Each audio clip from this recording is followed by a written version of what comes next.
नमस्कार दोस्तों, welcome to Shaurya classes. आज का हमारा टॉपिक है वर्ल्ड हिस्ट्री। जी हाँ, विश्व इतिहास। और विश्व इतिहास में हम बात करने जा रहे हैं फ्रेंच रेवोल्यूशन की। जी हाँ, फ्रांसीसी क्रांति जो कि 1789 में हुई थी।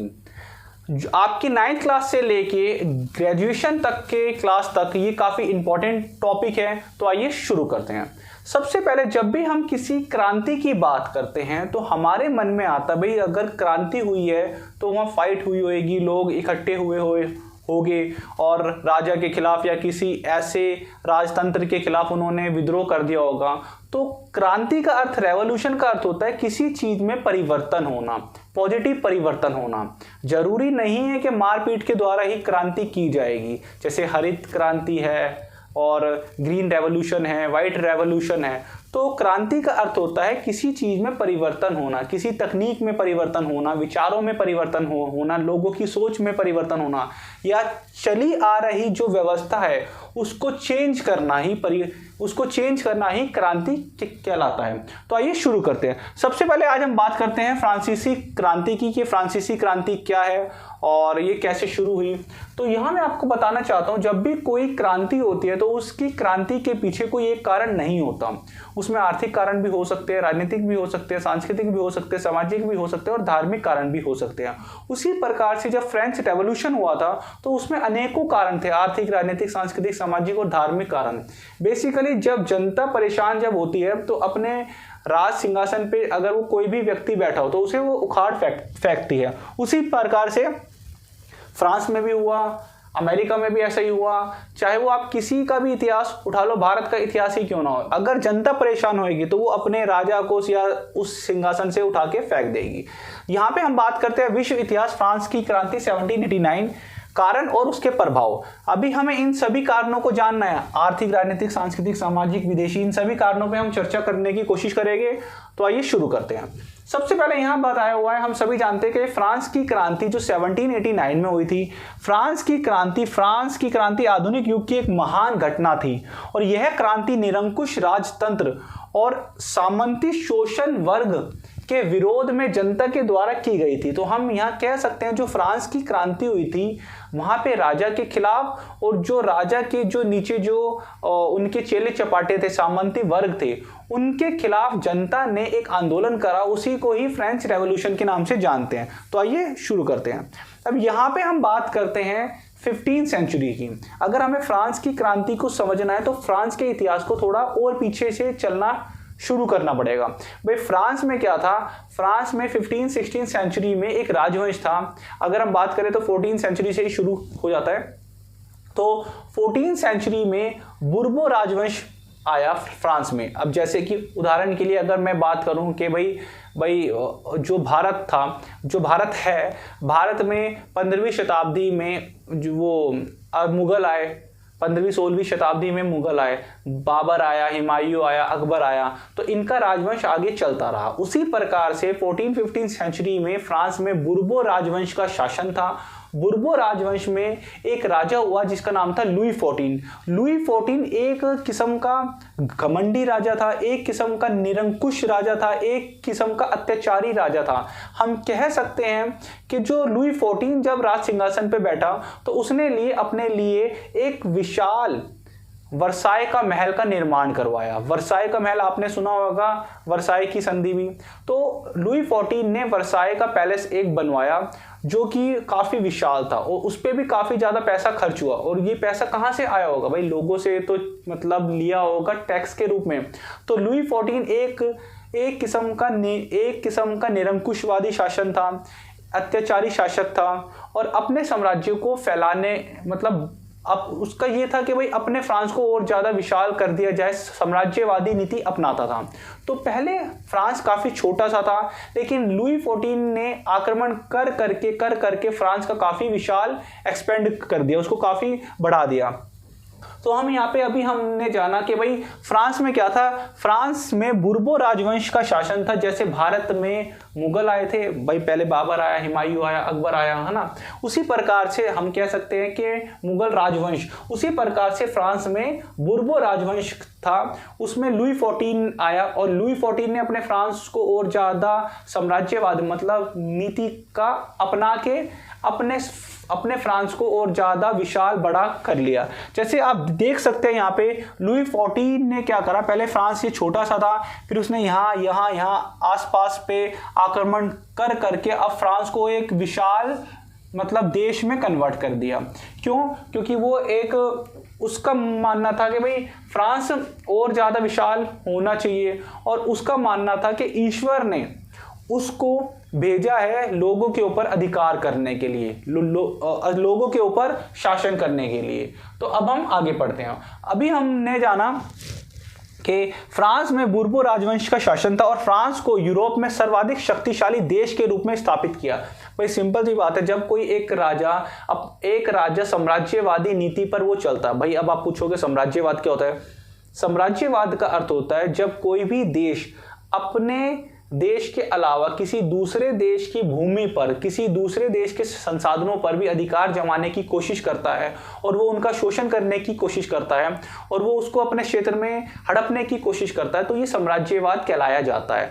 जैसे अंग्रेजों ने भी भारत के ऊपर अपना अधिकार जमाया और भारत के लोगों का भी शोषण करा, अंग्रेजों ने आसपास के देशों का भी शोषण करा, तो फ्रांस ने अपने आसपास के देशों को फाइट करी और उनको जीता और अपने साम्राज्य को बढ़ा दिया। इसी को साम्राज्यवाद के नाम से जाना जाता है। इसीलिए 15-16 सेंचुरी में फ्रांस काफी ज्यादा पावरफुल देश हो गया और फ्रांस को यूरोप में सर्वाधिक शक्तिशाली देशों के रूप में स्थापित किया। किसने? लुई 14 ने। अब हम बात करते हैं, एक महान चिंतन थे, एक महान फिलोसफर थे जिनका नाम था रूसो। उन्होंने यह कहा था कि भाई अगर फ्रांस छींकता है तो यूरोप को खांसी जुकाम हो जाता है या फिर सर्दी लग जाती है। इट मीन्स क्या है? उनका कहने का अर्थ था कि अगर फ्रांस को छींक भी आती है ना तो पूरा यूरोप बीमार पड़ जाएगा, उनको खांसी जुकाम हो जाएगा। इसका कहने का अर्थ है कि फ्रांस इतना पावरफुल है, अगर फ्रांस कुछ भी ऐसा डिसीजन ले लेता है ना तो उसका इफेक्ट पूरे यूरोप पे होगा। और इसीलिए रूसो ने यह बोला था भाई जब फ्रांस सीखता है तो बाकी यूरोप को सर्दी जुकाम हो जाता है। अक्सर एसएससी के और रेलवे में ये क्वेश्चन पुट होते हैं। तो अब हम बात करते हैं, फ्रांस में बूर्बो राजवंश का शासन था। बूर्बो राजवंश में लुई 14 जब आया वह एक निरंकुश और एक अत्याचारी शासक था। ये आपको समझ में आ गया। उसने अनेकों युद्धों के माध्यम से अपने साम्राज्य का विस्तार करा और अपने फ्रांस को और ज्यादा विशाल एक्सपेंड कर दिया। उसने यह बोला, उसने राजा के दैवी अधिकारों के सिद्धांत का प्रतिपादन किया। उसका मानना था कि भाई जो लुई 14 है उसको ईश्वर ने यहाँ पे भेजा है और राजा का काम होता है जनता पे अधिकार करना, जनता पे शोषण करना। उसका मानना था कि मैं जो राजा हूँ वो ईश्वर का प्रतिनिधि हूँ और जनता को भी उसने यही बताया कि भाई जो मैं कार्य करूँगा वो ईश्वर के द्वारा कार्य ही माना जाएगा। इसीलिए उसने दैवी अधिकारों के सिद्धांत का प्रतिपादन करा। मतलब इसका अर्थ वही है ऑलमोस्ट। फिर इसने एक बार ये स्टेटमेंट दी कि मैं ही राज्य हूं। आप देख सकते हैं कि अगर कोई राजा ये बोलता है कि मैं ही राज्य हूं और मैं ये चाहता हूं इसीलिए यह कानून है, तो ऐसे व्यक्ति निरंकुश होते हैं। अब आप बोलोगे निरंकुश क्या होता है? भाई निरंकुश का अर्थ होता है जब कोई व्यक्ति अपनी इच्छा के अनुसार कोई कार्य करे, क्या वो कार्य सही हो या फिर वो गलत, क्या उससे कितने हजारों लोगों का नुकसान क्यों ना हो। जब एक राजा अपनी इच्छा, अगर उसकी इच्छा है कि अभी मान लो सुबह है लेकिन वो बोल रहा है रात है, आप इसको रात मानो, तो लोग उसको रात मानेंगे और वो रात मनवाएगा। वो अपनी इच्छाएं, अपनी वांट्स, अपनी चीजें लोगों पे थोपने की कोशिश करता है, चाहे वो गलत क्यों ना हो। जब कोई व्यक्ति ऐसे कोई कार्य करता है तो उसको निरंकुश की श्रेणी में रखा जाता है। निरंकुश का अर्थ होता है अपनी बात मनवाने वाला, चाहे वो सही हो चाहे वो गलत, मतलब वही सर्वप्रिय है और वो जो बोल रहा है वही सत्य है। तो एक बार लुई 14 ने ये बोला था कि मैं ही राज्य हूं, I am the state, it is legal because I wish. मैं ही राज्य हूं और मैं ये चाहता हूं इसीलिए यह लीगल है। अब आपको समझ में आ गया कि वो किस प्रकार का राजा होगा। अगर भाई राजा है तो मान सकते हैं कि अगर राजा है तो उसके पास उसकी कोई वांट्स होती होगी, विश होती होगी, लेकिन ये थोड़ी ना है कि वो कुछ ऊट पटांग चीजें मतलब जनता पे थोप दे, सिर्फ ये इसीलिए ताकि वो वह चाहता है। लुई 15, इसके बाद जब लुई 14 ने अपने साम्राज्य का विस्तार करा तो वो एक्सपायर हो गया। उसके बाद भाई लुई 15 आया। लुई 15 भी एक निरंकुश शासन था, एक निरंकुश शासक था और वो ज़्यादातर विलासिता की चीज़ों में डूबा रहता था। वो शराब में, नाच गाने में, इन्हीं सब चीज़ों में रहा करता था। भाई जब उसके पिताजी ने एक अच्छा साम्राज्य छोड़ के चले गए तो जो पुत्र है वो उसको कुछ करने की जरूरत ही नहीं होगी, वो तो पहले ही उसके पास इतना सब कुछ होएगा। तो वो शुरू से ही एक विलासी, एक लग्जेरियस लाइफ जीता था और इसी बीच में वो एक्सपायर हो गया। इसके बाद उनका पुत्र आता है, भाई उनका उत्तराधिकारी आता है लुई 16। अब कहानी यहां से शुरू है। भाई जब लुई 14 ने इतना सारा पैसा, इतना सारा साम्राज्य इस्टेब्लिश कर दिया तो उस साम्राज्य को चलाने के लिए आर्मी की तो आवश्यकता होगी। उस आर्मी, भाई इतना विशाल फ्रांस है, उसको चलाने के लिए आर्मी तो चाहिए। उस आर्मी के लिए खर्चा कहाँ से आएगा? लोगों की जेब से टैक्स लिया जाएगा और चलाया जाएगा। लुई 14 कैसा भी था, अगर निरंकुश था तो उसको साम्राज्य को चलाना आता था। लुई 15 एक आलसी व्यक्ति था, एक विलासिता वाला व्यक्ति था। उसने इतना कुछ ज्यादा किया नहीं, अपने पिताजी के पैसों को उड़ाया और लोगों को परेशान करा। उसके बाद आया लुई 16। भाई जब लुई 16 राज सिंहासन पे बैठा तो फ्रांस का ऑलमोस्ट जो राजकोष था, जो उसके पास पैसा था, वो धीरे धीरे समाप्त होना शुरू हो गया था। क्योंकि उसके पिताजी मतलब लुई 15 ने तो कुछ ऐसा इतना ज्यादा अच्छा किया था नहीं कि फ्रांस को और ज्यादा उसने साम्राज्यवाद या और ज्यादा युद्ध के माध्यम से अपने क्षेत्र को बढ़ा लिया हो। तो उसने तो अय्याशी ही करी, तो उसके पुत्र को इतना पैसा मिला नहीं। जब लुई 16 जब राज सिंहासन पे बैठा, ये बात है 1774 की, तो उस टाइम फ्रांस का जो राजकोष था वो ऑलमोस्ट खाली हो गया था। भाई अगर कोई राजकुमार राज्य बनता है तो भाई समारोह तो होगा, पार्टी तो होगी और उस पार्टी में पैसा खर्च होएगा, है ना। तो इसके बाद क्या हुआ भाई, कुछ टाइम के बाद राज सिंहासन पे बैठने के बाद अब लुई 16 क्या करता है, एक जवान है, एक नौजवान, एक राजकुमार है। तो उसने क्या करा, उसने ऑस्ट्रिया की राजकुमारी से शादी कर ली और अपनी रानी उसे बना लिया। अब ऑस्ट्रिया क्या है, फ्रांस के साथ में ही ऑस्ट्रिया है। ऑस्ट्रिया और फ्रांस का आपस में हमेशा फाइट होती थी, इसीलिए उसने क्या करा कि भाई वैवाहिक संबंध स्थापित कर लेते हैं ताकि हम जो हमारे बीच में फाइट है, जो मन मुटाव है, वो कम हो जाए। लेकिन ये बात जनता को पसंद नहीं आई। भाई जनता ये चाहती थी कि अगर हमारा राजकुमार अगर शादी करना चाहता है, किसी दूसरे देश की लड़की से शादी कर ले, किसी दूसरे देश की राजकुमारी से शादी कर ले। ये उस देश की राजकुमारी से क्यों शादी कर रहा है जिस देश ने हमारे लोगों को मारा, हमारे लोगों के ऊपर अत्याचार कराया, जिस देश के साथ फ्रांस के लोगों का संबंध अच्छा नहीं था।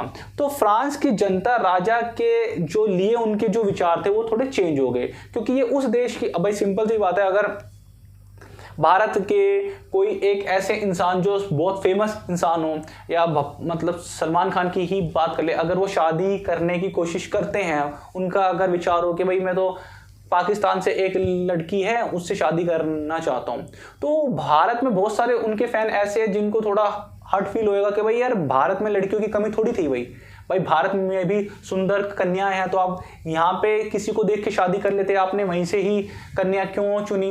क्योंकि वो हमारा एक दुश्मन मुल्क है। मतलब ये सबकी सोच नहीं है, ये कुछ कुछ की सोच हो सकती है। इसी प्रकार से यही हुआ कि ऑस्ट्रिया की राजकुमारी से विवाह करके लुई 16 का विवाह ऑस्ट्रिया की राजकुमारी मैरी एंटोनिया से हुआ। अब मैरी एंटोनिया उस राजकुमारी का नाम था जो ऑस्ट्रिया की थी, उनसे उन्होंने शादी कर ली। किन्होंने? लुई 16 ने। भाई अब जब शादी होगी तो शादी में खर्चा तो होगा। आज के टाइम में अगर नॉर्मल भी शादी होती है तो इतना खर्चा हो जाता है, उस टाइम तो राजकुमार शादी कर रहा है तो खर्चा हुआ। अब खर्चा हुआ है, पहले ही राजकोष खाली पड़ा है, अब जो विवाह हुआ उसमें भी खर्चा हुआ। और अब जो उनका एक वर्साय का महल था उसको सजाया गया, उस पर पेंट वेंट फिर से कराया गया, पूरे फ्रांस में पार्टी आयोजित करी। तो ये इतना पैसा कहाँ से आएगा? भाई इतना पैसा तो जनता से टैक्स लेके ही आएगा, ऊपर से उनकी सेना इतनी ज़्यादा थी।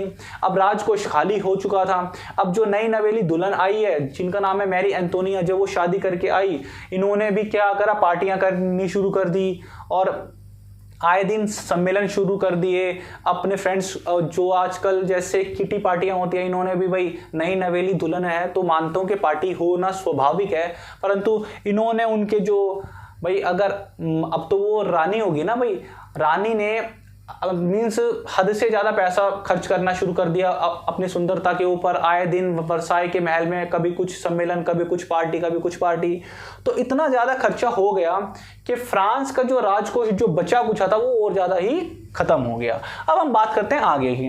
भाई सन 1774 में बूर्बो राजवंश का शासक असीन हुआ था, ये मैंने आपको बता दिया कि लुई 14 आया। उसके बाद क्या है, अब लुई 16 आया। लुई 16 भी एक निरंकुश और एक अत्याचारी शासक था। जनता के इस कारणों की वजह से जनता उससे नाराज थी। किन कारणों की वजह से? एक तो वो निरंकुश था, एक वो अत्याचारी था। चलो निरंकुश और अत्याचारी तो समझ में आ रहा है, प्लस उसने उस एक देश की, ऐसे देश की राजकुमारी से शादी करी जहां के, जिस देश का फ्रांस के साथ अच्छा संबंध नहीं था। अब क्या हुआ, अब जनता धीरे धीरे लुई 16 के खिलाफ होनी शुरू होगी, क्योंकि लुई 16 का राजकोष खाली हो चुका था। अब उसको नए कर लगाने की जरूरत पड़ी। भाई अगर कोई राजा, अगर उसका राजकोष खाली हो जाए तो वो पैसा कहां से लेगा? वो पैसा जनता के द्वारा ही तो कलेक्ट करेगा। उसने क्या करा, उसने ये करा कि भाई अब मैं जनता पे नए नए कर लगाने की कोशिश करता हूं और जनता से ही पैसे को वसूलता हूं, जिससे उसका राजकोष है वो भरना शुरू हो जाए। लेकिन अब समस्या यहाँ कुछ उत्पन्न होती है। भाई जैसे ही वो उसने कर लगाने का विचार करा तो उसके जो मंत्री थे उन्होंने उसे रोक दिया। उसने ये कहा कि जी राजा जी, अगर आप कर लगा रहे हो तो कर तो आप लगा सकते हो, आप टैक्स तो लगा सकते हो, लेकिन एक शर्त है, कंडीशन ये है कि आप जो टैक्स तभी लगाओगे जब आपको एक संसद, जैसे भारत में संसद है, भाई भारत में अगर कोई भी कानून का निर्माण किया जाएगा तो संसद में ही कानून का निर्माण होगा और फिर राष्ट्रपति उस कानून पे अपनी अंतिम मोहर कर देता है और वो कानून बन जाता है। तो ऐसे ही फ्रांस में हुआ। फ्रांस में क्या हुआ, भाई लुई 16 करों को लगाना चाहता था, नए प्रकार के टैक्सेस जनता पे लगाना चाहता था। पहले ही जनता के ऊपर टैक्सेस बहुत ज्यादा थे, अब वो और नए टैक्स लगाना चाहता है। चलो भाई ठीक है, तो उसने अपने मंत्रियों को बुलाया। भाई कुछ मंत्रियों ने कहा जी टैक्स मत लगाओ, क्योंकि अभी ठंड का टाइम ज्यादा है और लोगों के पास वैसे ही कुछ नहीं है, खाने को उनके पास कुछ नहीं है और आप उन पे और टैक्स मतलब लगाने की कोशिश कर रहे हो। तो एक दो मंत्री को तो उसने निकाल दिया और जो मंत्री आए तो उनसे पूछा, तो मंत्रियों ने ये कहा कि आप टैक्स लगा तभी सकते हो जब आप स्टेट्स जनरल की मीटिंग को बुलाओ और वहां पे ये बिल पास करवाओ। अब राजा सोच में हो गया कि यार स्टेट्स जनरल ये क्या है, क्यों? क्योंकि अभी तक 150-200 सालों तक स्टेट्स जनरल की कोई मीटिंग नहीं हुई थी। अभी मैं आपको सब समझाऊंगा ये है क्या। भाई स्टेट्स जनरल क्या होता है, फ्रांस में लुई 14 के टाइम पे, जी हाँ लुई 14 वही शासक जो अपने आप को बोलता था कि मैं राजा हूं और मैं ईश्वर का ही एक मतलब भेजा हुआ एक अवतार हूं या फिर एक भेजा हुआ दूत हूं, ये वही लुई 14 है। लुई 14 के समय में क्या था, स्टेट्स जनरल होती थी जिसमें समाज के 3 वर्गों को बुलाया जाता था। जी हाँ, फ्रांस में समाज, जो फ्रांस का समाज था वो 3 भागों में डिवाइडेड था। जो राजा है वो तो हटके हैं। पहला जो भाग था, पहला जो स्टेट्स जनरल है उसमें क्या होता था, उसमें लोगों को रखते थे, वही लोग शामिल होते थे जिनको पादरी और उनसे संबंधित लोग होते थे। तो हम कह सकते हैं कि फ्रांस में जो पहले स्टेट्स जो जनरल है उनमें केवल पादरी वर्ग होता था। दूसरे में वो होते थे जो कि सामंती थे। अब आप बोलोगे सामंती क्या होते हैं? भाई ऐसे अमीर साहूकार या ऐसे अमीर जो लॉर्ड होते थे जिनके पास बहुत ज्यादा भूमि होती थी, जो अमीर होते थे, या जो राजा के चेले चपाटे होते थे, या जो राजा के ही कुंडवे और उनके परिवार संबंधी, भाई राजा के चाचा का छोरा, उसके मामा का छोरा, उसके बुआ बुआ, इन्हीं के लोग ही होते थे सेकंड वाले में। अब थर्ड वाले में स्टेट्स जनरल में क्या होता था, ये वो लोग होते थे जो कि आम जनता थी। अब आपको समझ में आया कि फ्रांस का समाज 3 वर्गों में था। फर्स्ट में पादरी जिसको हम क्लर्जी बोलते हैं, सेकंड में नोबेल्टी जिसको हम सामंती बोलते हैं और थर्ड था आम जनता जो बच गया। अब यहां से कहानी शुरू होती है। तो भाई फ्रांस के राजा लुई 16 ने कहा तो चलो भाई स्टेट्स जनरल की मीटिंग को बुलाओ। अब स्टेट्स जनरल की मीटिंग पिछले 150-200 साल में अभी तक नहीं बुलाई गई थी, तो अब वो बुलाई गई। तो उसमें क्या था, अब हम आगे जानते हैं भाई, ठीक है, इतना समझ में आया। तो जब भी हम सब चीज की बात करेंगे, अगर ये क्लास लंबी होती है तो इसके 2 पार्ट आ जाएंगे, एक और आएगा। तो फ्रांसीसी क्रांति के कारण, भाई राजनीतिक कारण है, सामाजिक कारण है, आर्थिक कारण है, बौद्धिक कारण है, विदेशी कारण है और तत्कालीन कारण है। ये सभी आपको फिंगर्स पे आपके अब खुद आप बोलोगे कि भाई ये भी कारण है, ये भी कारण है, ठीक है भाई, चलो अब अभी तक हमने जाना कि फ्रांसीसी क्रांति में जो कॉजेज ऑफ फ्रेंच रेवोल्यूशन, फ्रांसीसी क्रांति के कारण क्या थे। पहला था निरंकुश राजतंत्र, ठीक है। अब हम यहाँ हम बात करते हैं निरंकुश राजतंत्र, मतलब जो अपनी इच्छा के अनुसार कुछ भी टैक्स लोगों पे लगा दे, मतलब अगर राजा जो चाह रहा है वही होगा, मतलब जो राजा चाह रहा है। राजा को जनता की भलाई से कोई मतलब नहीं है, राजा को सिर्फ ये है कि अगर मैं ये चाहता हूं तो ये होना चाहिए। तो हमने बात करी कि भाई लुई 16 भी एक प्रकार का निरंकुश शासन था भाई। अब यही आपके टॉपिक हैं कि फ्रांसीसी क्रांति के मुख्य कारण क्या था। पहला कारण था राजनीतिक कारण, आप देख सकते हैं कि मतलब उसमें निरंकुश राजतंत्र, जो राजतंत्र था, चाहे वो लुई 14 हो, लुई 15 हो या लुई 16, ये तीनों के तीनों एक निरंकुश राजतंत्र, ये एक निरंकुश शासक थे और अत्याचारी शासक थे। इसके साथ ही साथ ऑस्ट्रिया की राजकुमारी से विवाह, ये मैंने अभी आपको बताया कि भाई लुई 16 ने क्या करा था, ऑस्ट्रिया की राजकुमारी मैरी एंटोनिया से विवाह कर लिया और इसी कारण से फ्रांस की प्रजा राजा के द्वारा ऑस्ट्रिया की राजकुमारी के साथ विवाह से नाराज थी, ये भी आपको बता दिया। अब जी आओ, ये है जी वो मैरी एंटोनिया।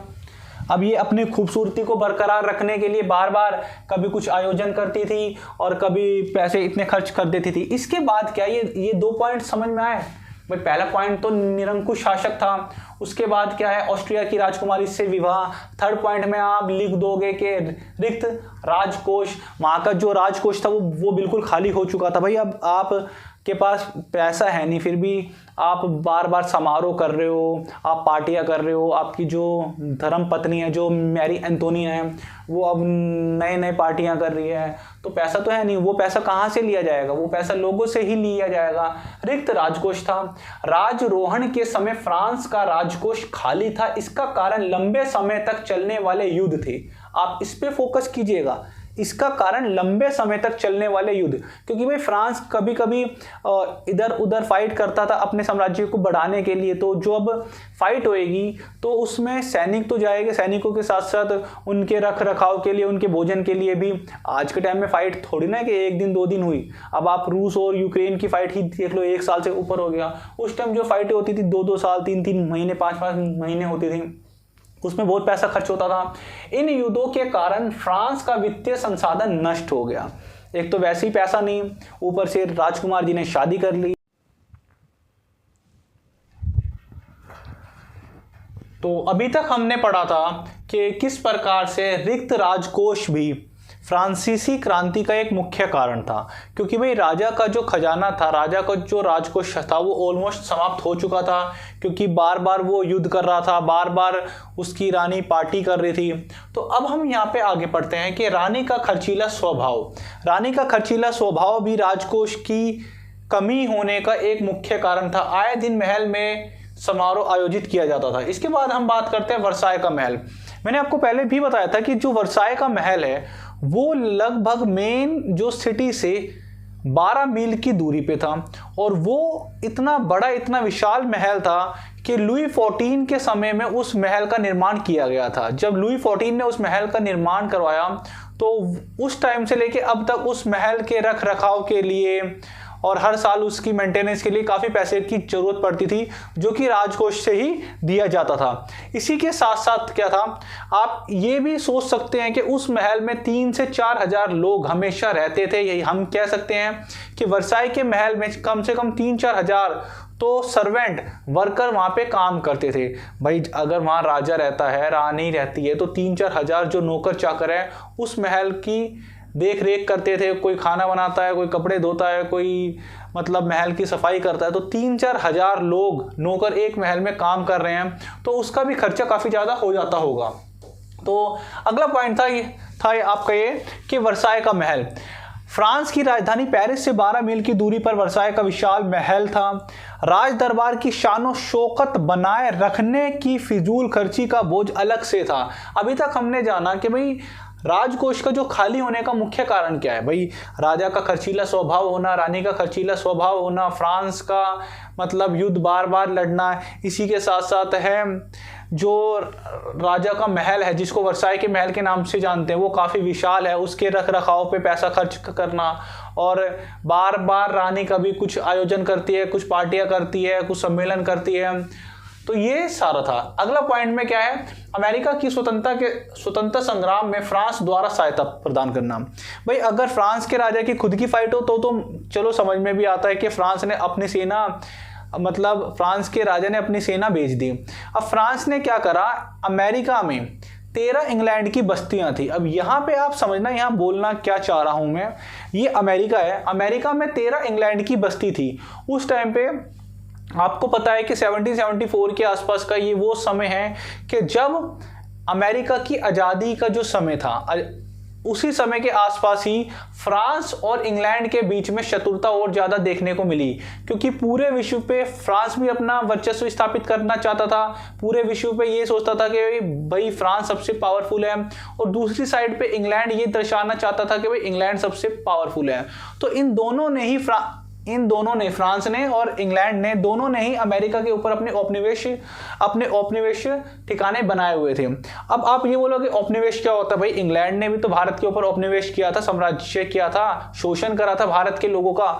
उसी प्रकार से इंग्लैंड ने अमेरिका के ऊपर 13 औपनिवेशिक कॉलोनियां बनाई हुई थी, और जो अमेरिका के जो लोग थे उनका मानना था कि भाई अब हमें इन इंग्लैंड के लोगों से निजात पानी है और अब हमें अपनी स्वतंत्रता की लड़ाई को लड़ना है। जिस प्रकार से भारत के लोगों ने अपनी स्वतंत्रता की लड़ाई को लड़ा और भारत 1947 में आज़ाद हो गया 15 अगस्त। उसी प्रकार से 1774 के आसपास इंग्लैंड ने इनके ऊपर अधिकार जो पहले से ही किया हुआ था, इंग्लैंड ने अमेरिका की 13 कॉलोनियों पे।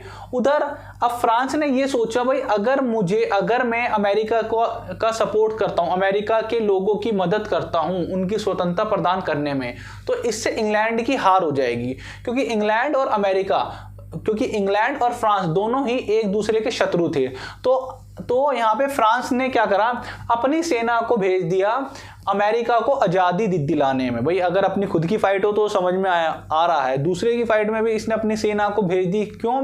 ताकि भाई अमेरिका आज़ाद हो जाए और इंग्लैंड का जो वर्चस्व है अमेरिका के ऊपर वो समाप्त हो जाए। आप मैप में भी देख सकते हैं कि जैसे साउथ कैरोलिना है, नॉर्थ कैरोलिना है, वर्जीनिया है, पेंसिल्वेनिया है, न्यूयॉर्क है, ये सारी इंग्लैंड की ही मतलब औपनिवेशिक स्थान थे अमेरिका में 13।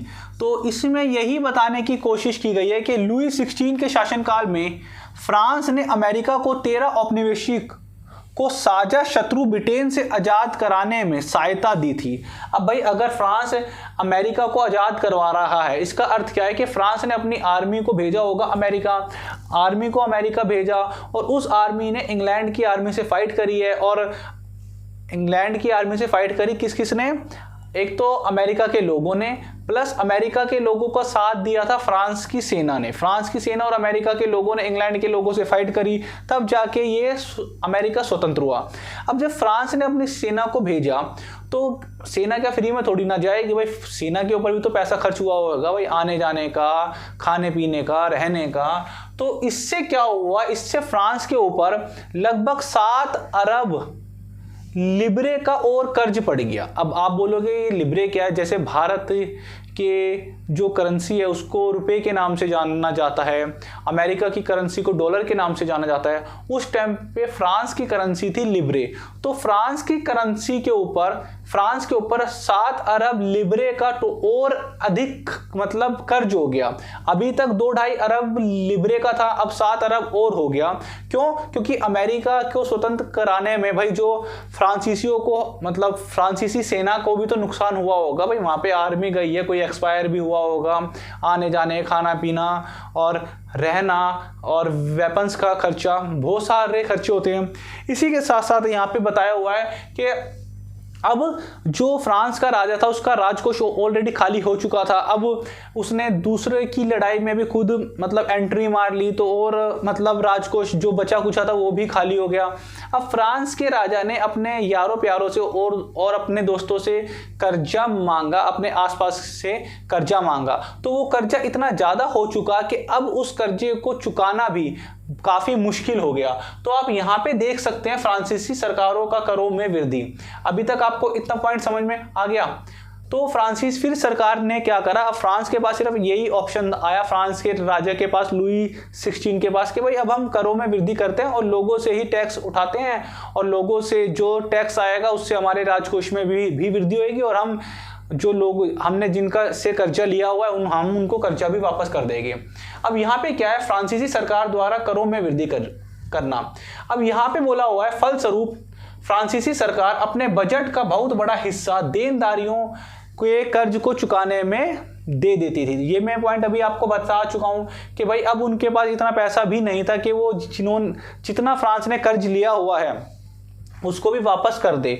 तो आखिरी में क्या हुआ, फ्रांस ने अपने नियमित खर्चे जैसे सेना के रखरखाव, राजदरबार, सरकारी कार्यालयों या विश्वविद्यालयों को चलाने के लिए भी फ्रांसीसी सरकार के पास पैसा अब नहीं बचा और अंत में उन्होंने क्या करा, कर में वृद्धि करने की कोशिश करी। अब इसके लिए क्या करा, फ्रांस के राजा लुई 16 ने क्या करा, उसने ये अपने मंत्रियों को बुलाया और अपने वित्त मंत्री से ये बोला जी अब मुझे कर में वृद्धि करनी है, मीन्स मुझे जनता के ऊपर टैक्स लगाना है।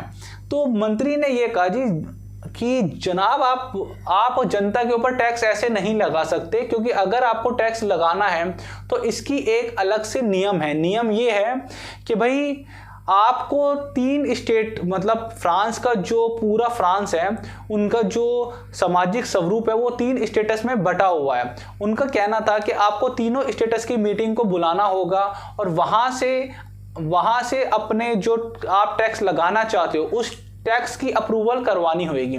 फ्रांस के समाज में क्या है, 3 स्टेट थे। पहला स्टेट था पादरी, जिसको कलर्जी के नाम से जानते हैं। पादरी वो इंसान होते हैं जैसे हम हिंदू धर्म में बोलते हैं भाई जो पूजा पाठ करते हैं, जो वेदों का अध्ययन करते हैं, जिनको ब्राह्मण बोलते हैं। उसी प्रकार से फ्रांस में जो चर्च का मीन्स जो ईसाई धर्म का अध्ययन करता है, जो पूजा पाठ करता है, जो पादरी होते हैं उन्हीं को ही कलर्जी के नाम से जाना जाता था। समाज में इनका मान सम्मान काफ़ी अच्छा होता था और ये काफ़ी अमीर भी होते थे। तो फ्रांस का जो फ्रांस की सामाजिक इकाई थी वो 3 भागों में बटी हुई थी। पहला था पादरी, जिसको हम प्रथम स्टेट्स के नाम से जानते हैं। दूसरा स्टेट था भाई नोबेल्टी, जिसको हम सामंती प्रथा के नाम से जानते हैं। सामंती प्रथा वो होती है जैसे जो राजा महाराज, जो फ्रांस का जो राजा था उसके परिवार के लोग हो गए, या उस टाइम जो फ्रांस में जो बड़े बड़े भूस्वामी होते थे उनको ही नोबेल्टी के नाम से जाना जाता था। तो अभी हमने जाना कि फ्रांस में 2 स्टेटस कौन थे।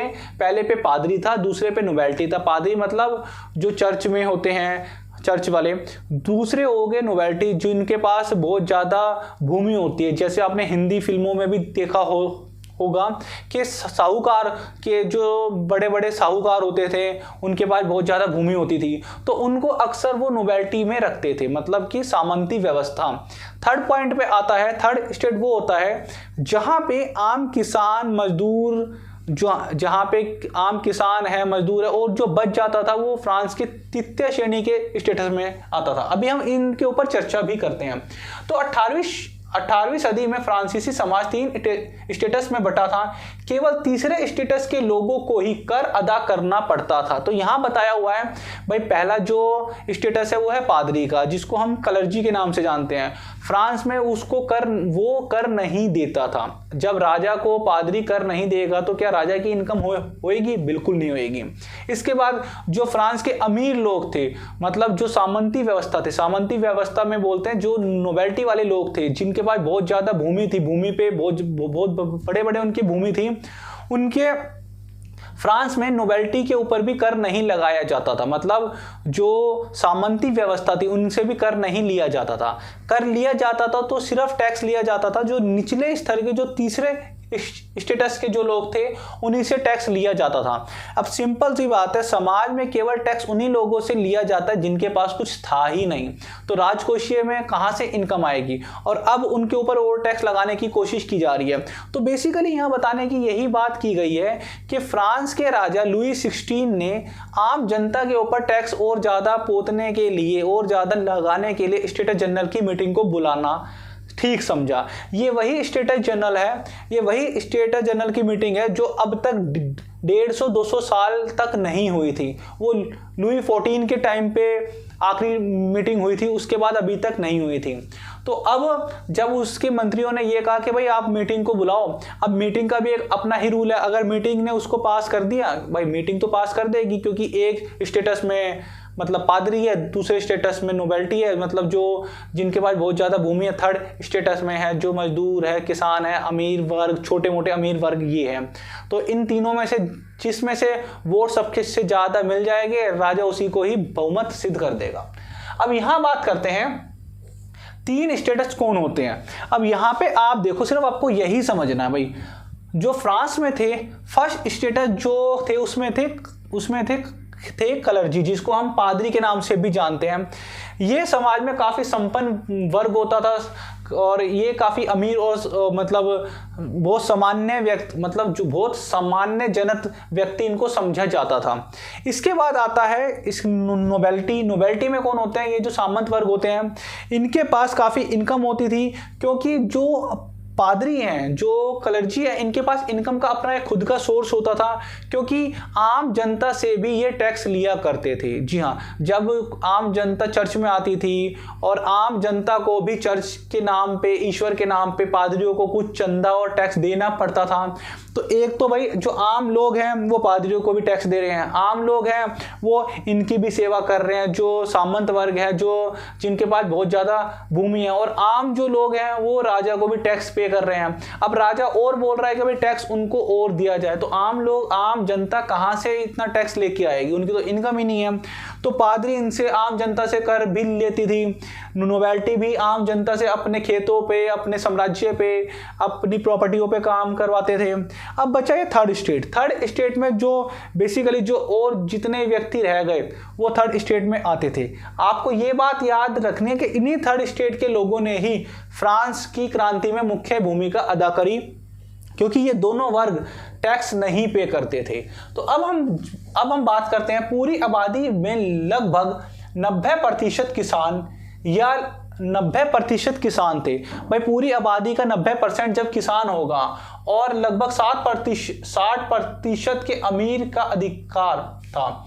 और यहाँ पे ये बताया हुआ है कि 90% जो किसान थे उनके पास पूरी अर्थव्यवस्था की जो इनकम थी वो काफ़ी कम थी। ज़्यादातर इनकम इनके पास और राजा के पास थी।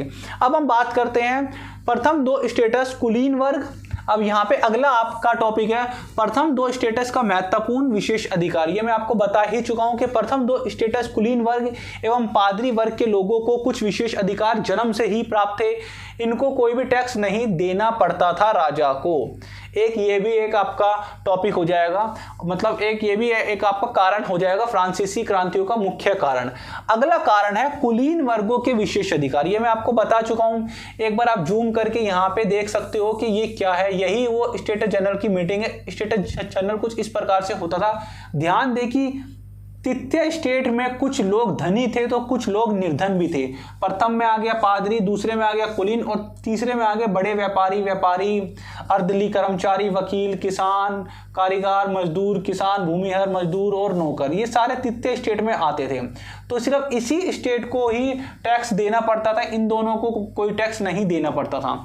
अब यहाँ पे बताने की कोशिश की गई है कि कुलीन वर्गों को कुछ अन्य सामंती विशेष अधिकार, वहां के किसानों से सामंती कर वसूला जाता था। यहाँ पे ये बोला हुआ है जो कुलीन वर्ग है ये इन किसानों से भी कुछ कर वसूलते थे। इन शॉर्ट में आपको ये बता दूं कि जो तृतीय स्टेट है ये किसान जो है ये कुलीन वर्ग को भी टैक्स पे करते हैं, इनको भी टैक्स पे करते हैं, पादरियों को भी टैक्स पे करते हैं और राजा को भी टैक्स पे करते हैं, मतलब ऐसे करते हैं। इसी के साथ साथ जो कुलीन वर्ग अपने स्वामी, मतलब इतना हो गया, किसान अपने स्वामी की सेवा, स्वामी के घर एवं खेतों में काम करना और सैन्य सेवा प्रदान अथवा सड़कों के निर्माण में सहयोग। यहाँ पे यही बोला हुआ है कि ये जो किसान होते थे ये कभी सैनिक के रूप में कुलीन वर्गों की सेवा करते थे, कभी उनके घरों में जाके उनकी सेवा करते थे, कभी उनके लिए सड़कों का निर्माण करते थे, कभी उनके खेतों में खेती का काम करते थे। अब हम बात करते हैं चर्च के विशेष अधिकार क्या। अभी आपने तो कहा था कि भाई चर्च के पास कुछ विशेष अधिकार है कि वो जनता से कुछ टैक्स लेती है। चर्च के पास भी कुछ विशेष अधिकार थे। ये चर्च वही है जो पादरी, जिनको हम जिनको हम क्लर्जी के नाम से जानते हैं, चर्च भी किसानों से करों का एक हिस्सा लेता था, जिसको टाइड नामक धार्मिक कर के रूप में वसूला जाता था। मतलब यहां बताने की कोशिश की गई है कि टाइड नामक एक धार्मिक कर था जो चर्च आम लोगों से वसूलता था। इसके अनुसार जनता को कृषि उपज का 10वां हिस्सा भी चर्च को देना पड़ता था। भाई अब एक बात बताओ, अब आम लोगों क्या करेंगे? विद्रोही तो करेंगे भाई, राजा को उनको टैक्स देना पड़ता, कुलीन वर्गों को उनको टैक्स देना पड़ता, ऊपर से ये जो चर्च वाले हैं इनको टैक्स देना पड़ता, प्लस अपने इनकम का 10वां हिस्सा भी देना पड़ता। अब एक बेचारा गरीब आदमी क्या करेगा? या तो टैक्स दे या तो भाई जिंदा रहे। ठीक है, तो यहाँ बताया हुआ है क्लर्जी, नोबिलिटी और एवरीवन एल्स जो और कोई अब रह गए। अब यहाँ पे है राज्य द्वारा कर की वसूली। उससे पहले मैं यहाँ पे आपको बताना चाहता हूँ भाई, राज्य द्वारा कर की जो वसूली है तो तीसरे स्टेटस के तमाम लोगों को सरकार को तो कर चुकाना ही होता था। इन करों में टाइल, अब यहाँ पे आप सुनना, यहाँ पे बोला हुआ था जो धार्मिक कर था टाइड था, जो आम जनता चर्च को देती थी वो था टाइड, और यहाँ पे जो आम जनता जो राजा को टैक्स देती है वो है टाइल। ये दोनों मिलते जुलते हैं तो कंफ्यूज मत होना। टाइल वो कर है जो आम जनता राजा को देती है, मतलब राजा को जो आम जनता से टैक्स मिलता है उसको टाइल के नाम से जानते हैं, जो कि एक प्रत्यक्ष कर था। इसी के साथ साथ और अनेक प्रकार के अप्रत्यक्ष कर भी राजा आम जनता से लेता था। जैसे अप्रत्यक्ष करों में आ गया नमक कर, तंबाकू कर। अब नमक कर तो भाई भारत में भी तो नमक कर था, तो आम लोगों से नमक कर भी लिया जाता था, तंबाकू कर भी लिया जाता था, और रोजाना उपभोग की वस्तुओं पर भी कर लगाया जाता था। इस प्रकार राज्य के वित्तीय कामकाज का सारा बोझ करों के माध्यम से केवल और केवल तृतीय स्टेट अर्थात जनता ही वहन करती थी। अब शायद आपको समझ में आया ये क्या बोला हुआ है।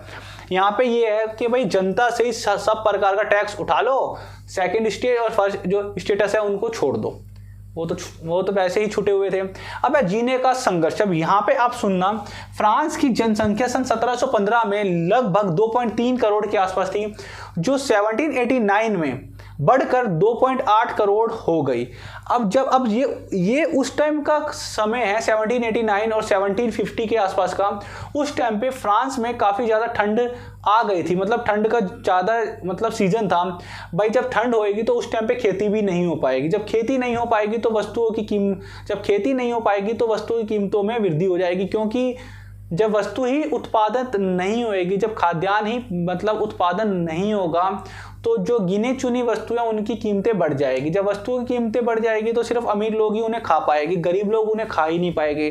जब गरीब लोग उन्हें खा ही नहीं पाएंगे तो या तो वो भूख से मर जाएंगे या तो महामारियां आ जाएगी। और कुछ लोग जो गरीब लोग हैं, जो अगर किसी के पास वो वस्तुएं आ भी जाती है, जैसे रोटियां आ जाती है या कुछ भी चीज़ वो कहीं से उठा के लेके चोरी करके या अपनी मेहनत से कमाते थे, तो आपस में आसपास के लोग उनसे फाइट करके उनसे वो छीनने की कोशिश करते। फाइट होएगी फिर भी यही हाल होना है। तो अब आपको ये चीज़ देखनी है कि फ्रांस में क्या हुआ। 1715 में 2.5 करोड़ से लेके आबादी 2.8 करोड़ होगी, लेकिन उसके मुकाबले में जो खाद्यान्न होना चाहिए, जो फूड होना चाहिए फ्रांस में, वो नहीं हुआ। क्योंकि एक तो ठंड का सीजन आ गया। अब ठंड आने से क्या होगा, खेती नहीं हो पाएगी। जब खेती नहीं हो पाएगी तो प्रोडक्टिविटी नहीं हो पाएगी। अनाज उत्पादन की तुलना में उसकी मांग काफ़ी तेज़ी से बढ़ी। मतलब भाई इतनी पॉपुलेशन बढ़ रहे हैं तो खाना भी तो उसी हिसाब से होना चाहिए। अब खाना है नहीं। अधिकांश लोगों के मुख्य खाद्य पाव रोटी की कीमतों में तेज़ी से वृद्धि हुई।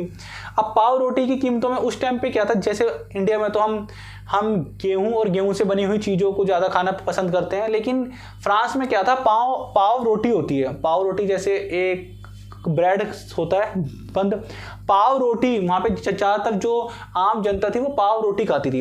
अब क्या हुआ, पाव रोटी की कीमतों में तेज़ी से वृद्धि होगी, जो कि आम इंसान खाया करता था। मजदूरी महंगाई की दर से तो नहीं बढ़ रही थी, फलस्वरूप अमीर गरीब की खाई और चौड़ी होती गई। स्थिति तब और बदतर होती जा रही थी जब सूखे और ओले के प्रकोप से पैदावार गिर जाती थी। भाई या तो सूखा आ जाएगा या तो ज़्यादा ठंड हो जाएगी। अब यहाँ पे आप समझो कि यहाँ क्या बताया हुआ है, जब खराब फसल हो जाएगी, जब ओले आ जाएंगे, या फिर जब फसल ही नहीं होएगी तो खराब फसल होगी। खराब फसल से क्या हुआ, प्रोडक्टिविटी कम हुई मतलब अन्न कम होएगा, उत्पादन कम होएगा, खेती कम होएगी। जब खेती कम होएगी तो जितनी भी खेती हुई है उनकी कीमतें बढ़ जाएगी, क्योंकि खरीदने वाले ज़्यादा हैं और चीज़ें कम हैं, उनकी कीमतें बढ़ गई। जब कीमतें बढ़ गई तो अब गरीब पाव रोटी नहीं खा पाएगा। जब वस्तु की कीमतें बढ़ जाएगी तो गरीब के पास कुछ नहीं आएगा, या तो वो कमज़ोर उसका शरीर हो जाएगा, जब उसको कुछ खाने को ही नहीं मिलेगा तो उसका शरीर कमज़ोर हो जाएगा, या तो वो अमीरों से फाइट करेगा, या तो वो सरकार के खिलाफ फाइट करेगा, चोरी करेगा, कुछ अन्य कार्य करेगा। शरीर कमज़ोर हो जाएगा तो वैसे भी महामारियाँ आएगी और अंत में वो मर जाएगा। और अगर वो राजा से फाइट करता है या फिर वो कलर्जी या नोबेल्टी से फाइट करता है तो वैसे भी वो फिर मारा ही जाएगा। तो अंत में होना क्या है, उनकी मृत्यु ही होनी है। तो अब किसानों का ये हुआ कि अब क्या किया जाए। अब आता है यहाँ पे अगली बारी, उभरते मध्यम वर्ग का योगदान। मैंने आपको ये बताया था कि भाई 3 स्टेटस थे।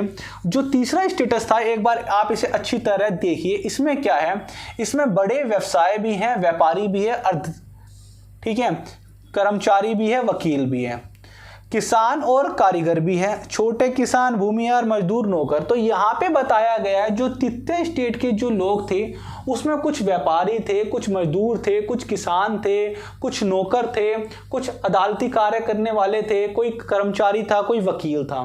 तो ये अब धीरे धीरे जो तृतीय वर्ग था ना, ये थोड़ा एजुकेटेड होना शुरू हो गया था, क्योंकि भाई अगर बड़े व्यापारी हैं और अदालती कर्मचारी हैं, इट मीन्स वो भाई अगर कोई अदालत में काम करता है तो वो थोड़ा तो एजुकेटेड होएगा, वकील है तो एजुकेटेड तो होएगा। तो यहाँ पे क्या था, जो तृतीय वर्ग था वो धीरे धीरे एजुकेटेड होता हुआ जा रहा था। अब उनको क्या हुआ, उनको ये पता हुआ कि ये जो दोनों स्टेटस है इनसे कोई टैक्स नहीं लिया जा रहा, केवल और केवल हमारे लोगों से ही लिया जा रहा है, तो ये असमानता है।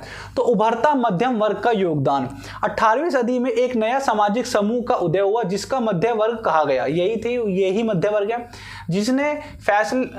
जिनसे फलते समुद्री पार व्यापार और ऊनी तथा रेशमी वस्त्रों के उत्पादन के बल पर संपत्ति अर्जित की थी। यहाँ पे जो व्यापारी है ना और जो व्यवसायी है, ये वो व्यवसायी है कि जब इन्होंने अपने जहाज़ों के माध्यम से दूसरे मुल्कों के साथ एक्सपोर्ट इंपोर्ट करा, तब ये थोड़े अमीर होना शुरू हो गए। और जब इनको पता चला कि भाई दूसरे मुल्कों में तो आज़ादी है, ऐसा कोई नियम नहीं है कि केवल एक ही मुल्क को ही टैक्स पे करना है। आपने देखा होगा कि ये इंडिया में भी आए थे, फ्रांसीसी लोग जब इंडिया में आए थे, है ना। तो यहाँ पे बताया हुआ है कि भाई ये जब तीसरा वर्ग जब उठा तो उसमें मध्यम वर्ग भी थे, पढ़े लिखे भी थे, मजदूर भी थे, किसान भी थे। इसी के साथ साथ इनका मानना था कि स्वतंत्रता, समानता, नियमों और समान अवसरों के विचार पर आधारित समाज की यह परिकल्पना जॉन लॉक और जॉन रूसो जैसे दार्शनिकों ने दी।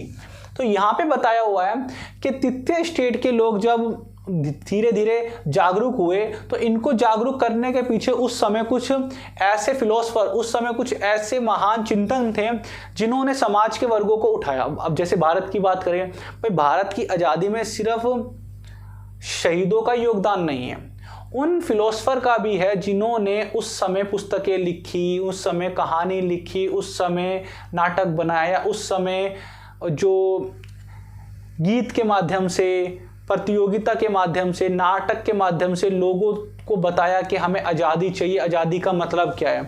जैसे हम बात करें रविंद्रनाथ टैगोर की, और कुछ ऐसे स्लोगन थे जैसे भारत माता की जय है, और जय जवान जय किसान आज़ादी के बाद का जो नारा है, और वंदे मातरम है, और सरफरोशी की तमन्ना अब हमारे दिल में है। इस प्रकार के जो नारे होते हैं, इस प्रकार के जो स्लोगन होते हैं, ये लोगों को मोटिवेट करते हैं। और जैसे जन गण मन था, जो राष्ट्रीय गान है हमारा, ये आज़ादी से पहले का है और लोगों को मोटिवेट कर रहा था, लोगों को एकजुट करने की कोशिश कर रहा था। इसी प्रकार से समाज में उस समय वहाँ पे दार्शनिक थे, जैसे भी भारत में भी तो दार्शनिक थे। अब भारत में कौन, अगर हम भारत की बात करें तो स्वामी दयानंद सरस्वती हैं, भारत की बात करें तो स्वामी विवेकानंद है, भारत की बात करें तो राजा राम मोहन राय हैं। इन्होंने समाज में एकजुटता स्थापित करने की कोशिश की, समाज में लोगों को जागरूक करने की कोशिश करी।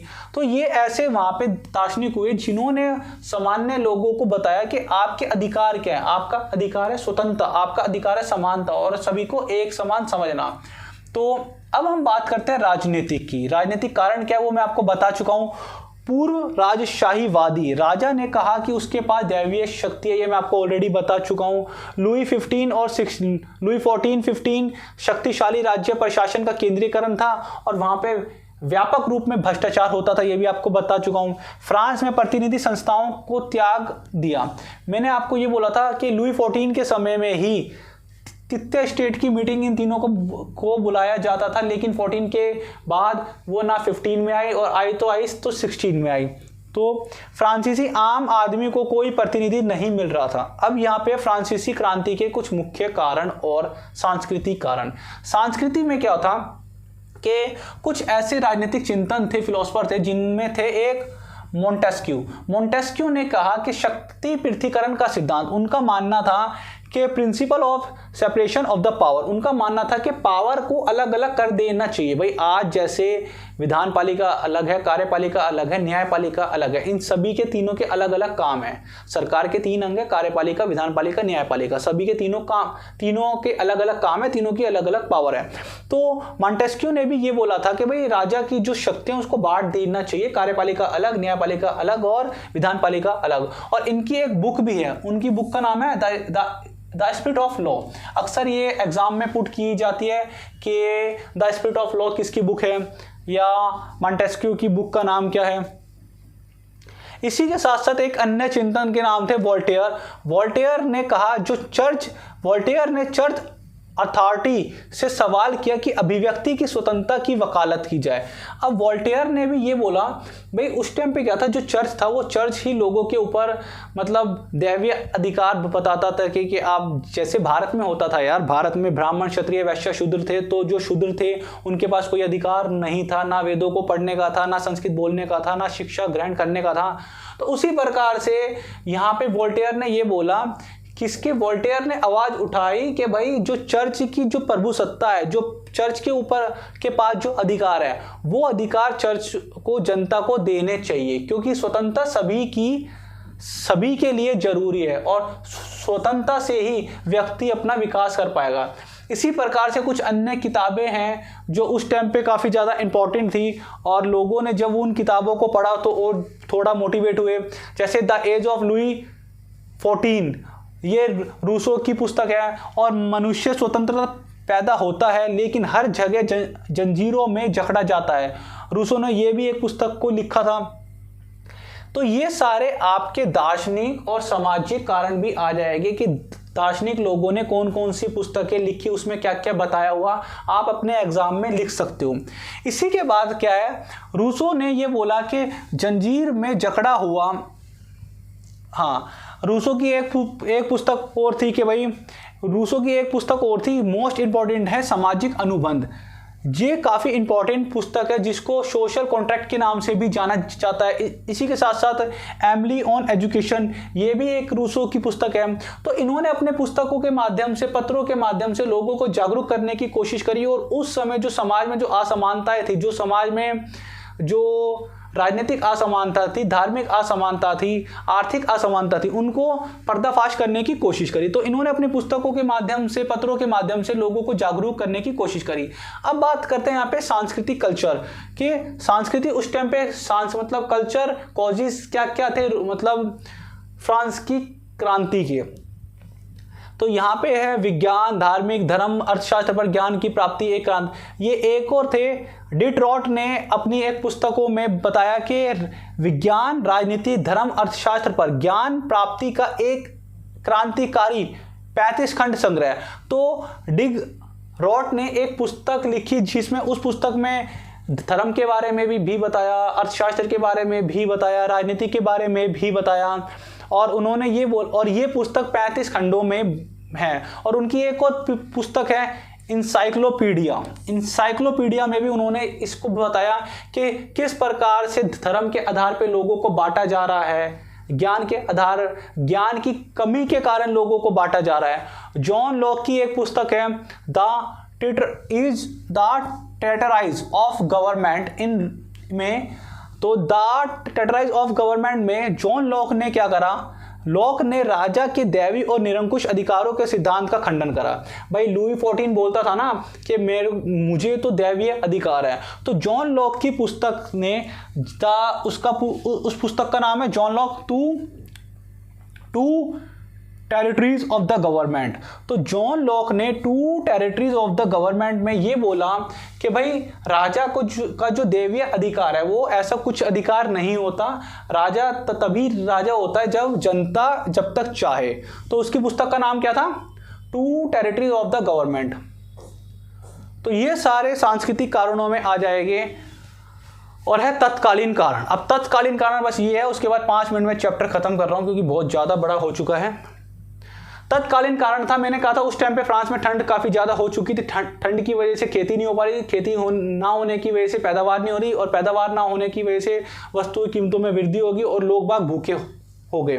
भूखे होने से क्या हुआ, जो महिलाएं थी अब उनके पास भी खाना नहीं है, क्योंकि भाई आदमी क्या करता, या तो आदमी आर्मी में जाता, फौज में जाता, सेना में भर्ती होता, घर का खर्च किसको करना, घर किसको चलाता आदमी, लेकिन वहां पे औरत होती। औरत क्या करती, जब बच्चे बोलते मम्मी भूख लगी है तो रोटी लाओ, तो महिलाओं को काफी लंबी लंबी लाइनों में लगना पड़ता था पाव रोटियों की दुकान पे। तो उस टाइम पे महिलाएं अब बहुत ज्यादा फेडअप हो चुकी थी। उन्होंने क्या करा, महिलाएं कृषि संकट, उच्च मुद्रास्फीति, बेरोजगारी, रोटी दंगे, इन सब से ऊब चुकी थी। और अब महिलाओं ने ये सोचा, पुरुषों ने ये सोचा कि क्यों ना अब हम राजा से ही क्वेश्चन पुट करें कि आपने हर चीज पे इतना टैक्स लगा दिया, नमक के ऊपर टैक्स लगा दिया, तंबाकू के ऊपर टैक्स लगा दिया, इसके बाद हम चर्च को अलग टैक्स देते हैं, क्लर्जी को अलग टैक्स पे करते हैं, नोबेल्टी को अलग टैक्स पे करते हैं, और अब खेती ना होने की वजह से पाव रोटी नहीं आ रही, और पाव रोटी नहीं आ रही तो हमारे बच्चे और हम क्या खाएंगे। ठीक है, तो औरतों ने अब संघर्ष शुरू करा और राजा के खिलाफ होनी शुरू होगी। इसी बीच में क्या हुआ, फ्रांस में अभी इतना समझ में आया, फ्रांस में वित्तीय संकट उत्पन्न हो गया और लुई 16 ने अपने अर्थमंत्री तुर्गो को बुलाया और उसने ये बोला था कि भाई मुझे नए कानून लगाने हैं। अब क्या हुई, अब एक दिन सुनिश्चित किया गया और स्टेटस जनरल की मीटिंग को बुलाया गया। अब स्टेटस जनरल में 3 लोग थे, प्रथम पे पादरी, दूसरे पे सामंती वर्ग और तीसरे पे सामान्य वर्ग। अब यहां से सुनना, ये अंत है, बस लास्ट है। लुई 16 ने अध्यादेश के द्वारा सामंत वर्ग पर कर लगाया। पेरिस में पलरमा, ये तो बाद की बात है, इस पे आओ। अब यहां पे क्या होता है, स्टेटस जनरल की मीटिंग होती है। स्टेटस जनरल क्या होता क्या है, स्टेटस जनरल एक राजनीतिक संस्था थी जिसमें 3 स्टेटस अपने अपने प्रतिनिधि को भेजते थे। इनकी अंतिम बैठक 1614 में बुलाई गई थी। अब यहाँ पे बताया हुआ है, ये एक राजनीतिक संस्था है, जिस प्रकार से भारत में लोकसभा और राज्यसभा है, और लोग अपने द्वारा चुने हुए प्रतिनिधि को लोकसभा में भेजते हैं, और राज्यसभा में हमारे द्वारा चुने हुए प्रतिनिधि के द्वारा जो व्यक्ति चुनते हैं वो राज्यसभा में चुने जाते हैं। तो इसी प्रकार से तीनों जो स्टेटस जनरल है उसमें से अपने अपने लोगों को भेजते हैं इस मीटिंग में। आप देख रहे हो कि स्टेटस जनरल की एक मीटिंग आखिरी में हुई थी सन 1614 में। तो स्टेटस जनरल की मीटिंग को बुलाया। जब स्टेटस जनरल की मीटिंग हुई 5 मई 1789 में, 5 मई 1789 में स्टेटस जनरल की मीटिंग हुई। तो कहीं कहीं पे फ्रांस की जो क्रांति है उसकी शुरुआत 5 मई 1789 दिखाई गई है।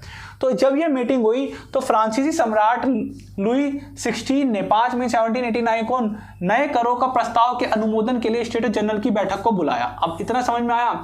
अब यहाँ पे क्या था, 3 यहाँ पे स्टेटस हो गए, प्रथम, सेकंड और थर्ड, और तीनों में से 300 बंदे को बुलाए गए। भाई पहले में से 300 व्यक्ति आए, दूसरे में से भी 300 व्यक्ति आए, तीसरे में से 600 व्यक्ति आए हैं। 300 आने थे लेकिन आए 600 हैं। और जो तीसरे में थे, जो गरीब वर्ग थे, जो साहूकार था, जो तीर्थ स्टेट था, उनके लोगों को फिर पीछे खड़ा कर दिया गया। आप यहाँ पे देख रहे हो फोटो में, इस पिक्चर में है कि भाई कुछ लोग आगे बैठे हैं, कुछ लोग पीछे बैठे हैं, और कुछ लोग जो इनके पीछे खड़े हुए हैं। तो यहाँ पे बताया हुआ है, पहले और दूसरे स्टेटस ने इस बैठक में अपने 300 प्रतिनिधियों को भेजा और आमने सामने की कतारों में बिठाए गए। ये आमने सामने इनको बिठा दिया गया। लेकिन तीसरे स्टेटस ने 600 प्रतिनिधियों को भेजा और इन सबके पीछे खड़ा कर दिया। कहा जाता है कि इन 600 प्रतिनिधियों के साथ हजारों की संख्या में लोगों के पत्र इनके पास थे, उनकी समस्या इनके पास थी कि किसी के पास रोटी नहीं है, किसी के पास कपड़े नहीं है, किसी के पास कुछ नहीं है। ये अपनी बातों को ले उन पत्र के माध्यम से स्टेटस जनरल में बताने की कोशिश कर रहे थे।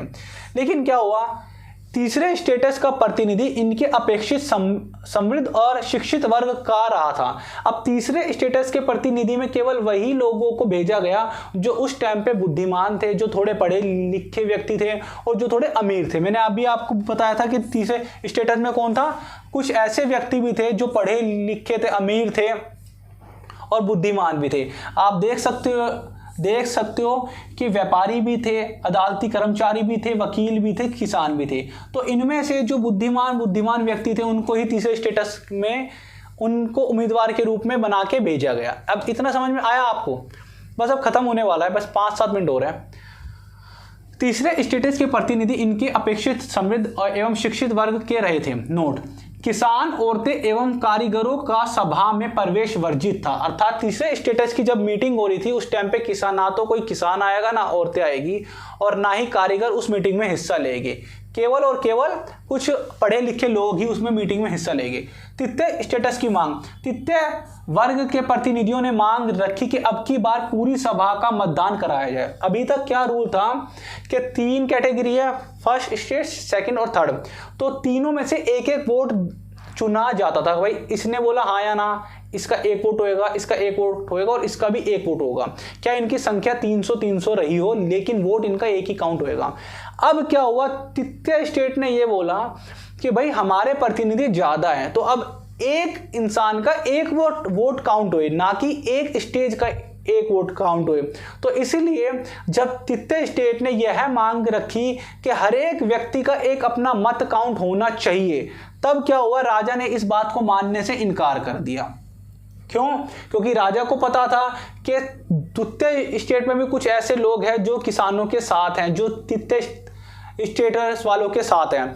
तो ऐसा क्या हुआ, फिर राजा ने क्या करा कि भाई इनकी मांगों को मानने से मना कर दिया, क्योंकि अभी तक 1-1 वोट आते थे तीनों से, लेकिन अब तृतीय स्टेटस ने बोला हर एक व्यक्ति का वोट यहाँ पे काउंट किया जाए। अगर हर एक व्यक्ति का वोट काउंट करते हैं तो तृतीय स्टेटस की बात ही सही होती और कोई भी कर नहीं लगाया जाता, परंतु ऐसा नहीं हुआ। तृतीय स्टेटस की बात नहीं मानी गई। अब भाई सिंपल सी बात है, जब कर को लगाया जाएगा तो किसके ऊपर? फर्स्ट वाला कर देता नहीं है, पादरी कर देता नहीं है, फिर सामंती वर्ग को कर देता नहीं है, तीसरे वर्ग को आप बुला रहे हो लेकिन आप उनकी बात ही नहीं सुन रहे, तो वो कर किस हिसाब से दे आपको? तो तीसरे वर्ग के प्रतिनिधियों ने मांग रखी कि अब की बार पूरी सभा द्वारा मतदान कराया जाए, जिसमें प्रत्येक सदस्य को 1-1 मत देने का अधिकार हो। और यह एक लोकतांत्रिक सिद्धांत था जिसे मिसाल के तौर पर रूसो ने अपनी पुस्तक द सोशल कॉन्ट्रैक्ट में प्रस्तुत किया। इट मीन्स रूसो की पुस्तक का नाम द सोशल कॉन्ट्रैक्ट, और उसमें लोकतंत्र की बात की गई। जब सम्राट ने इस प्रस्ताव का अस्वीकार कर दिया तो तृतीय स्टेटस के प्रतिनिधियों ने विरोध जताया और वहां से वो उठ के चले आए। जब बाहर आ गए और जब वो बाहर आए तो उन्होंने 20 जून को टेनिस कोर्ट में शपथ ली। भाई तृतीय स्टेटस के लोगों ने क्या करा, अब हम तब तक राजमहल में नहीं जाएंगे जब तक राजा हमारी बात नहीं मानेगा। अब हम राजा को राजा नहीं मानेंगे और लोगों को ये बताया कि इस देश को चलाने वाले ही हम लोग हैं, क्योंकि हमारे द्वारा ही टैक्स दिया जा रहा है और हमारी ही बात नहीं मानी। तो तृतीय स्टेटस के जो प्रतिनिधि थे वो एक 20 जून, जी हाँ 20 जून 1789 को एक जगह, एक खाली मैदान था जिसको टेनिस कोर्ट के नाम से जाना जाता है, उन्होंने वहां पे इकट्ठे हुए और उन्होंने 20 जून 1789 को शपथ ली कि जब तक राजा हमारी बात नहीं सुनेगा तब तक हम यही जो हमारी जो मीटिंग हो रही है हम इसी को ही नेशनल असेंबली घोषित करते हैं और हम अपने राजा को राजा नहीं मानते। इससे क्या हुआ, धीरे धीरे लोगों में विद्रोह होना शुरू हो गया राजा के खिलाफ कि भाई कि आप हमारी खुद की बात क्यों नहीं मान रहे। तो इससे क्या हुआ, तृतीय स्टेट के प्रतिनिधियों ने खुद को संपूर्ण फ्रांसीसी राष्ट्र का प्रवक्ता माना और 20 जून को यह प्रतिनिधि वर्साय का जो महल था, वर्साय के इंडोर टेनिस कोर्ट में जमा हुआ और उन्होंने अपने आप को एक नेशनल असेंबली घोषित कर दिया और शपथ ली कि जब तक सम्राट की शक्तियों को कम करने वाला संविधान तैयार नहीं किया जाता तब तक हम अपनी मांगे नहीं छोड़ेंगे। जिस प्रकार से जब भारत आज़ाद हुआ तो आज़ादी से बहुत पहले तक भारत ने बहुत पहले से ही अपनी आज़ादी के लिए मांग करी थी, लेकिन आज़ादी मिली 1947 को। भाई 1929 को पूर्ण स्वराज्य हुआ, 1942 को मांगा, लेकिन ऐसा कुछ नहीं दिया। अंग्रेजों ने बहुत बाद में हमें आज़ादी दी। इसी प्रकार से उन्होंने यहाँ पे अपनी स्वतंत्रता की मांग मांगी, अपने अधिकारों की मांग मांगी। जब राजा को पता हुआ कि भाई अब लोग बाग बहुत ज़्यादा इकट्ठे हो गए और अब ये लोगों की भीड़ मेरे महल तक आ चुकी है, इसमें औरतें और महिलाएं हैं, बच्चे हैं, बूढ़े हैं, इनके पास खाने को कुछ नहीं है, तो अंत में राजा ने क्या करा, अपनी सेना को शहर के अंदर भेज दिया और उस जो इतनी बड़ी विशाल भीड़ थी उस जो आ रही थी राजा के महल की साइड पे, वहाँ पे सेना को खड़ा कर दिया। इतना आपको समझ में आया। अब क्या है, अब भाई एक और व्यक्ति है मिराबो। अब जो क्या था, जो तित्ते स्टेट वाले थे, जो 600 बंदे थे जिन्होंने टेनिस कोर्ट में शपथ ली थी कि जब तक राजा के अधिकार कम नहीं होते और जब तक हमारे संविधान की मांग पूरी नहीं होती हम अपनी मीटिंग यहीं पे करते रहेंगे। उनमें 2 व्यक्तियों ने अहम भूमिका निभाई। एक का नाम था मिराबो, दूसरा नाम था एबोसियाई। तो इन दोनों व्यक्तियों ने, ये देख सकते हो आप, मिराबो और एबोसियाई, ये व्यक्ति है, इन्होंने ही तित्ते स्टेट के लोगों को इकट्ठा करा और लोगों को जागरूक करने की कोशिश करी। तो एक साइड पे लुई 16 ने सैनिकों को भेज दिया कि भाई आप जाओ, जो भीड़ मेरे महल की साइड पे आ रही है उनको रोको और आवश्यकता पड़े तो उन पे हथियार भी चला देना, उनका विरोध भी कर लेना। दूसरे साइड पे क्या हुआ, जो तित्ते स्टेट की मीटिंग हो रही थी, यहाँ पे लोग बाग इकट्ठे हुए और इन्होंने क्या करा कि बस्तील का एक किला है। जैसे भाई अगर हम भारत के इतिहास की बात करें और दिल्ली की बात करें तो लाल किला है। लाल किला काफ़ी प्राचीन भी है और आज़ादी के टाइम पे भी यहाँ पे काफ़ी घटनाएं देखने को मिली। उसी प्रकार से बस्तील एक जगह थी, बस्तील का एक किला वो राजा के निरंकुश सत्ता को दर्शाता था। राजा को जब भी कुछ ऐसा फील होता कि भाई ये बंदे सही नहीं है, इनके खिलाफ कार्रवाई की जाए, तो वहाँ के जो सैनिक थे वो लोगों को उठा के इस बस्तील के किले में ही कैद कर देते थे। तो अब राजा के खिलाफ लोग भड़कना शुरू हो गए, लोगों में आवाज उठनी शुरू हो गई और लोगों के एकजुट होके लोगों ने क्या करा, इस बस्तील के किले को तोड़ दिया और इस बस्तील के किले का जो मुख्य गेट था और जो इस बस्तील के किले की जो ईंट वीट थी और जो चीजें थी, इनको अवशेष के रूप में अपने घर पे और मार्केटों में बेचना शुरू कर दिया और इस किले को तोड़ दिया। और इस किले को तोड़ने के बाद इस किले में जो बंदी थे और जो वहां पे जो कैदियों को रखा गया था उन कैदियों को भी छुड़ा दिया गया। जब ये बात राजा तक पहुंची कि भाई अब लोगों ने विद्रोह कर दिया और बस्तील के किले को तोड़ दिया, इसी को ही फ्रांस की आज़ादी के नाम से जाना जाता है।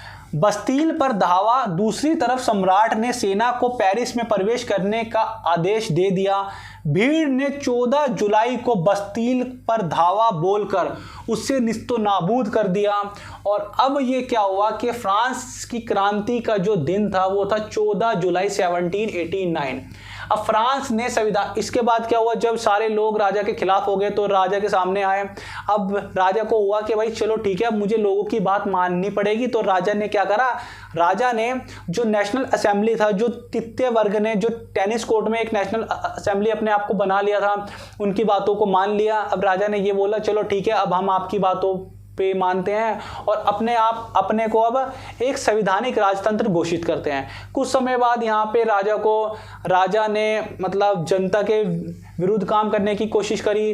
तो फिर वहाँ पे रॉबर्टस्पियर आया, तो वहाँ पे उसको भी, राजा रानी को दोनों को फांसी पे लटका दिया गया। फिर रॉबर्टस्पियर को फांसी पे लटका दिया गया। फिर कुछ अशांति हुई। उसके बाद नेपोलियन आया। फिर 1804 में नेपोलियन ने पूरे उस पे फ्रांस और आसपास के क्षेत्रों पे अधिकार कर लिया।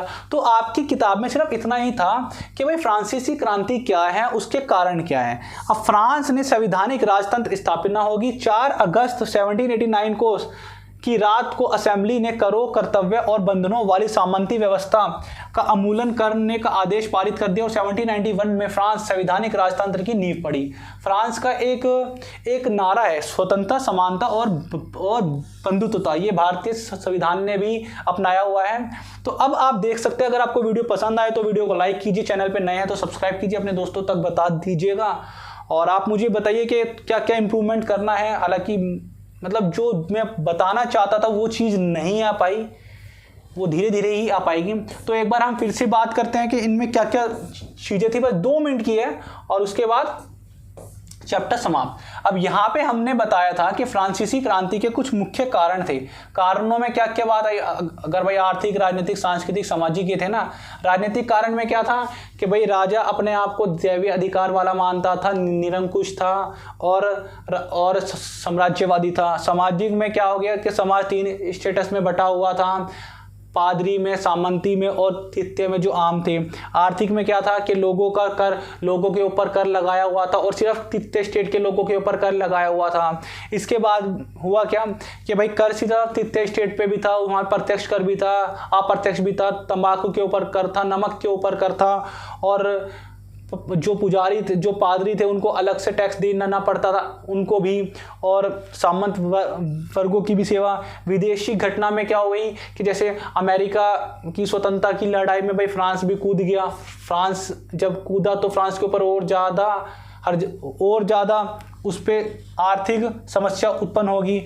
बौद्धिक क्रांति क्या है कि समाज में ऐसे व्यक्ति है जैसे रूसो आया, वोल्टेयर आया, हॉब्स आया और अभी आपने पीछे एक व्यक्ति और पढ़ा। ऐसे व्यक्ति आए, इन्होंने अपनी किताबों के माध्यम से, पुस्तकों के माध्यम से, पत्रों के माध्यम से लोगों को जागरूक करने की कोशिश करी।